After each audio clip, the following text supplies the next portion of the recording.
Okay everyone, this is my Sunday update. It's just a short video because all I did is work on the inside.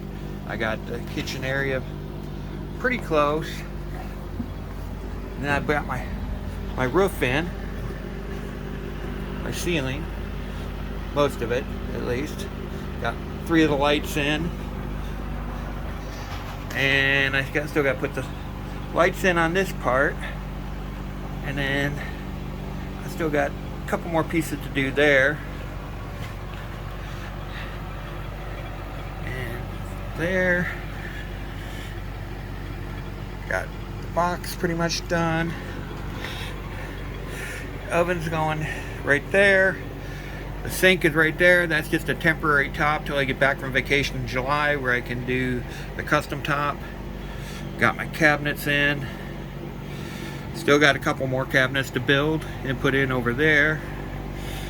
Alright, this is my Sunday update. I will give you another update next Sunday.